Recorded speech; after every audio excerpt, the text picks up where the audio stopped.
Assalamualaikum warahmatullahi wabarakatuh. Selamat pagi anak-anak semua kelas 10 BDP, 10 AKL, dan 10 ATKP. Pada hari ini kita akan membahas materi tentang ilmu pengetahuan alam dengan kompetensi dasar, yaitu mengevaluasi AMDAL ya ini. Nah, kemarin kalian sudah sedikit menjelaskan sendiri atau pengertian sendiri mengenai AMDAL. Nah, sekarang kita lihat di layar ini ya, adanya pengertian AMDAL ya. Di sini apa yang dimaksud dengan AMDAL ya? AMDAL itu merupakan dari singkatan analisis mengenai dampak lingkungan. Nah, di sini ya, AMDAL merupakan kajian dampak besar dan penting terhadap lingkungan hidup, dibuat pada tahap perencanaan dan digunakan untuk pengambilan keputusan. Nah, di sini ya, tahap perencanaan. Jadi di sini apa yang hal-hal yang dikaji dalam proses AMDAL di sini meliputi adanya aspek fisik, kimia, ekologi, sosial, ekonomi, sosial budaya, kesehatan masyarakat sebagai pelengkap studi kelayakan suatu rencana usaha dan atau kegiatan. Nah, kemarin Ibu sudah sedikit menjelaskan ya. Di sini ya berarti hal-hal di dalam sebelum proses pembuatan AMDAL ya, di mana salah satu rencana biasanya dalam pembuatan industri dan sebagainya. Nah, aspek ini harus ada ya, aspek fisiknya, kimianya, ekologinya, sosial budayanya. Contohnya seperti yang kemarin Ibu sedikit jelaskan, misalnya kalau ketika kalian akan merencanakan suatu usaha, misalnya kalian akan membuat kafe atau akan membuat supermarket, maka ya AMDAL di sini harus kalian laksanakan. Nah, bagaimana proses pembuatan AMDAL itu ya, atau perencanaan usaha itu? Yang pertama, kalian kan harus tahu dampaknya terhadap lingkungan itu seperti apa. Kemudian dampak terhadap masyarakatnya bagaimana, dampak terhadap lingkungan hidupnya bagaimana, baik secara fisiknya, kimianya, ekologinya, dan sebagainya. Nah, di sini ya, kalian lihat, sebelum adanya AMDAL ya, hal yang harus kalian perhatikan di sini adalah ya, nah, dokumen AMDAL ya. Jadi proses-prosesnya yang pertama ya, yang harus kalian lakukan itu adalah dokumen kerangka acuan analisis dampak lingkungan hidup atau yang dikenal dengan KANDAL. Nah, ini yang hal pertama yang harus kalian lakukan ya. Yang kedua adalah dokumen analisis dampak lingkungan hidup atau ANDAL ya. Kemudian yang ketiga dokumen rencana pengelolaan lingkungan hidup PPK RKL, dan terakhir dokumen rencana pemantauan lingkungan hidup atau RPL ya. Nah, di sini ya, agar pelaksanaan AMDAL tadi bersifat efektif dan dapat mencapai sasaran yang diharapkan, pengawasan itu dikaitkan dengan mekanisme perizinan. Nah, ya. Nah, perizinan itu peraturan pemerintahan tentang AMDAL itu secara jelas menegaskan bahwa AMDAL adalah salah satu syarat perizinan di mana para pengambil keputusan wajib mempertimbangkan hasil studi AMDAL sebelum memberikan izin usaha atau kegiatan ya. AMDAL digunakan untuk mengambil keputusan tentang penyelenggaraan atau pemberian izin usaha dan atau kegiatan ya. Mungkin kalian pernah melihat ya di suatu pembangunan ada ada berupa plang di sana ya. Misalnya tanah ini milik PT apa misalnya ya. Kemudian akan didirikan suatu rumah sakit atau didirikan suatu apa ya. Nah, itu dengan izin nomor sekian sekian sekian pemerintah sekian sekian. Nah, itu berarti sudah sesuai dengan AMDAL. Makanya pemerintah setempat memberikan izin untuk mendirikan suatu usaha atau kegiatan. Bisa dipahami ya. Kalau misalnya kalian di suatu di suatu bangunan atau pendirian industri atau usaha kegiatan, kalau sudah mendapatkan adanya izin AMDAL, maka nanti barulah suatu usaha itu dapat terlaksana ya. Nah, sekarang 3 dokumen yang tadi diceritakan, AMDAL, RKL, dan RPL itu diajukan, berarti ini nih, AMDAL, RPL, dan RKL itu diajukan bersama-sama untuk dinilai oleh siapa? Yaitu oleh Komisi Penilai AMDAL. Ya, nah hasil penilaian inilah yang menentukan apakah rencana usaha atau kegiatan tersebut layak secara lingkungan atau tidak, dan apakah perlu direkomendasikan untuk diberi izin atau tidak. Nah itulah makanya meskipun kita misalnya berencana, misalnya uang milik kita, tanah milik kita, tapi kalau usaha kita itu berhubungan dengan lingkungan dan masyarakat, tentunya izin ini harus ada. Karena kalau kita memaksakan membuat suatu usaha atau kegiatan tanpa adanya izin, ya perizinan di sini AMDALnya tidak terpenuhi, maka usaha kalian itu akan di tidak disah atau bahkan bisa dicabut perizinannya ya. Nah, makanya di sini AMDAL itu memang betul-betul harus, apalagi untuk siapa? Yaitu untuk perencanaan usaha atau kegiatan. Bisa dipahami ya. Nah, sekarang apa gunanya AMDAL? Ya. Guna AMDAL itu di sini ada beberapa, yaitu bahan bagi perencanaan pembangunan wilayah. Nah, maka AMDAL itu harus ditentukan, harus dibuat ya. Nah, kemudian yang kedua, membantu proses pengambilan keputusan tentang kelayakan lingkungan hidup dari rencana usaha dan atau kegiatan ya. Seperti yang tadi Ibu ceritakan, misalnya kalau kalian mau membuat usaha atau kegiatan, misalnya mau membuat apa saja yang berhubungan dengan lingkungan dan masyarakat, maka izin AMDAL itu harus dilaksanakan. Kecuali kalau kalian misalnya di rumahan ya, kegiatan di rumahan misalnya warung-warung yang di rumah atau kecil, itu tidak usah menggunakan melaporkan AMDAL juga, tidak apa-apa ya. Nah itu, tapi ini berarti di sini ya dititik beratkan untuk apa? Yaitu untuk suatu kegiatan atau rencana usaha yang berhubungan dengan lingkungan dan masyarakatnya. Apalagi misalnya kalian akan mendirikan usaha atau kegiatan seperti rumah sakit, jelas itu kan akan mengeluarkan eh, bibit-bibit penyakit, kemudian pembuangannya kemana, kemudian apakah akan berpengaruh terhadap masyarakat sekitar dan sebagainya. Maka dari itu AMDALnya jelas itu harus terpenuhi, bisa dipahami ya. Nah, kemudian memberi masukan untuk penyusunan desain rinci teknik dari rencana usaha, badan atau kegiatan ya, termasuk sekolah kita, YAPSIPA.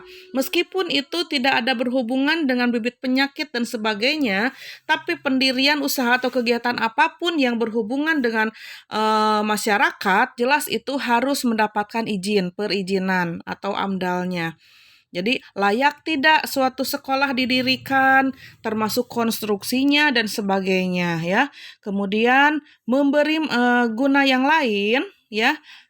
Guna AMDAL yang lain di sini memberi masukan untuk penyusunan rencana pengelolaan dan pemantauan lingkungan hidup ya, atau memberikan informasi bagi masyarakat atas dampak yang ditimbulkan dari suatu rencana dan atau kegiatan. Nah, ini pasti akan mendapatkan izin juga dari masyarakat. Misalnya gini ya, prosesnya. Ketika kalian akan mendirikan usaha, ya hal yang pertama misalnya kalau kalian mau mendirikan di lingkungan sekitar, maka kalian harus meminta dulu perizinan ke pemerintah-pemerintahan setempat di sana, misalnya ke RT, RW, kelurahan, sebagainya. Kalau sudah ada rencana baru disampaikan lagi ke pemerintahan yang lebih tinggi lagi sampai nanti dikelola di pemerintahan daerah. Kalau seandainya usaha atau rencana kegiatan kalian layak eh, pembuangan amdalnya dan sebagainya layak, maka nanti akan turunlah izin. Maka dari itu, untuk pembuatan amdal itu membutuhkan waktu yang lama, apalagi kegiatan yang akan kalian buat itu semacam rumah sakit yang akan mengeluarkan bahan-bahan yang berbahaya, atau kegiatan-kegiatan industri yang akan mengeluarkan bahan-bahan kimia yang berbahaya. Jelas itu membutuhkan izin, ya. Nah, kemudian bagaimana prosedur dari AMDAL, ya? Bisa dilihat ya, bagaimana prosedur AMDAL. Prosedur AMDAL itu terdiri dari apa? Yang pertama adalah proses penapisan atau screening wajib AMDAL, ya.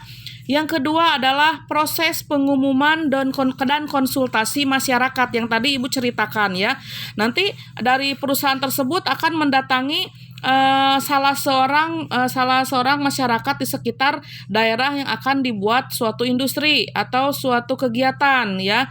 Nanti akan konsul dengan masyarakat setempat. Misalnya kalau seandainya masyarakat setempat oke meng-ACC, maka itu akan bagian dari screening, ya.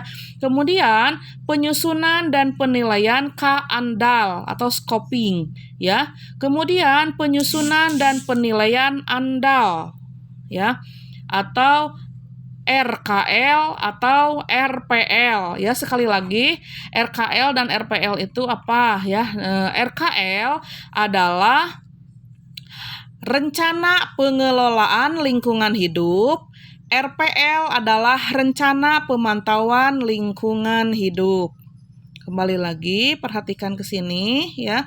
Nah, proses penapisan yang screening, ya, kerap juga disebut proses seleksi kegiatan wajib AMDAL, yaitu menentukan apakah suatu rencana kegiatan wajib menyusun AMDAL atau tidak, ya.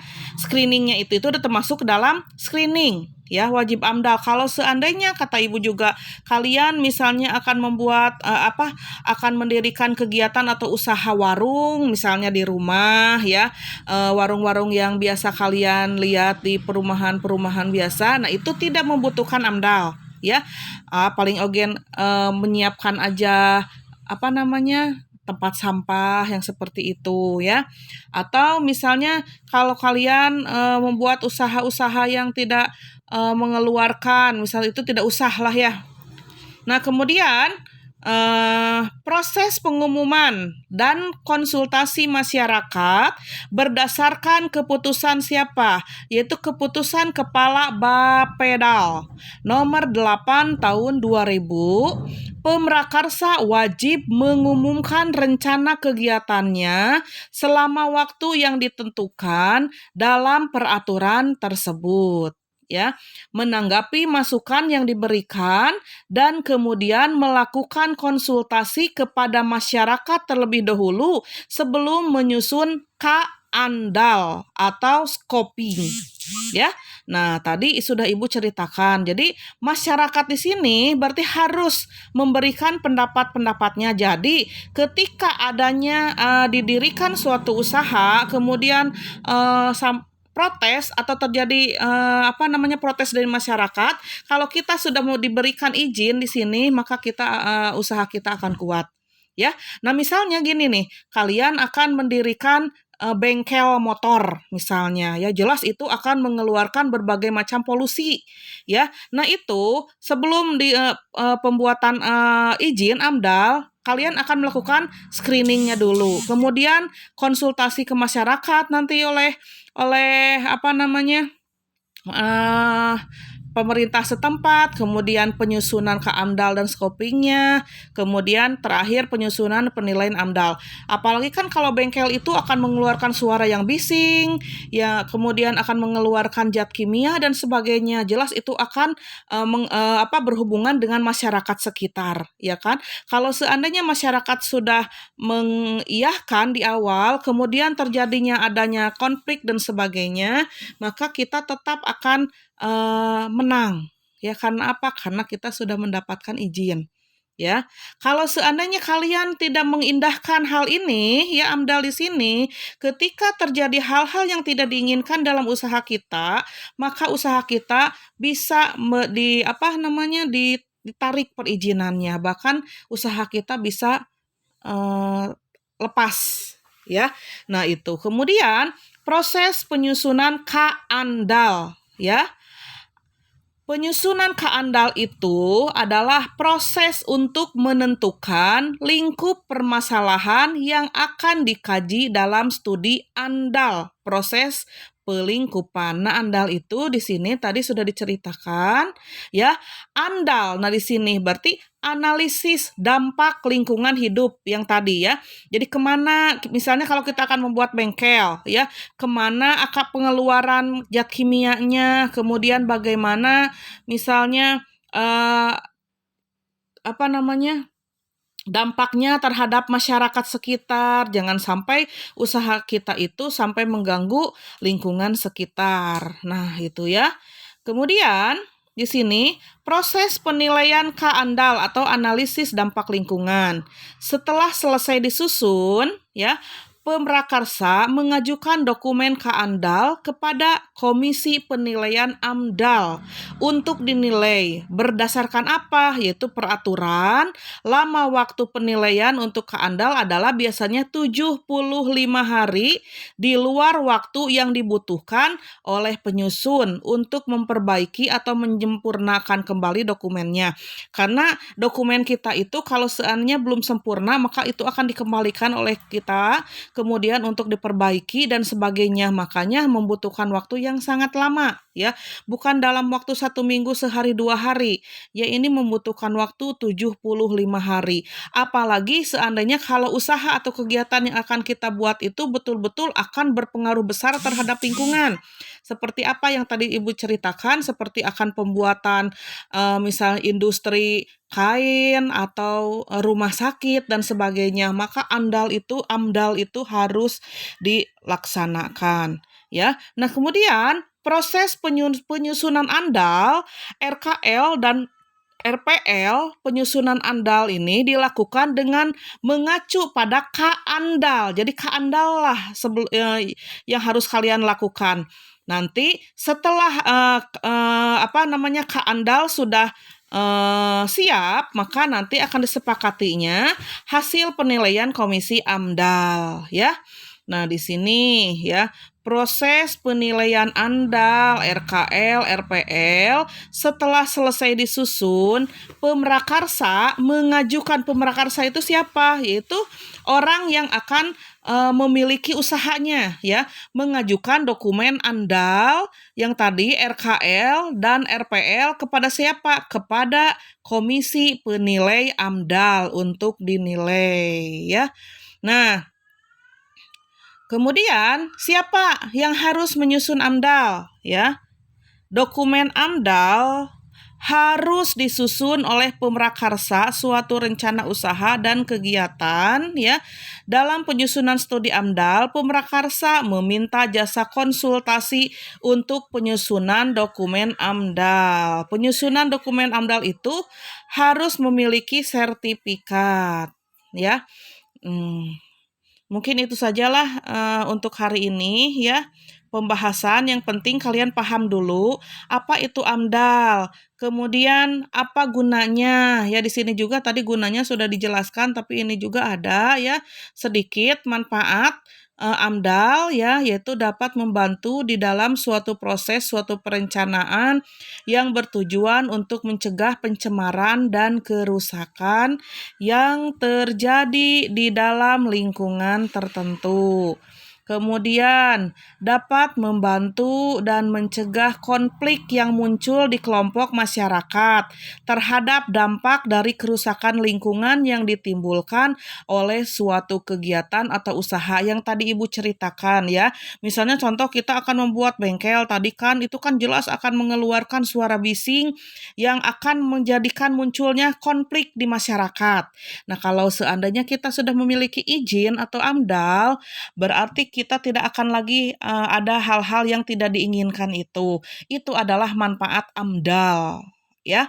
Nah, itu sedikit Ibu memberikan pembahasan mengenai AMDAL. Mudah-mudahan kalian bisa paham ya. Meskipun sedikit, mudah-mudahan suatu saat nanti kita akan tatap muka dan kembali Ibu akan menjelaskan kembali apa tentang AMDAL ya, bagaimana prosesnya ya. Nah, demikian akhir kata wabillahi taufiq wal hidayah. Wassalamualaikum warahmatullahi wabarakatuh.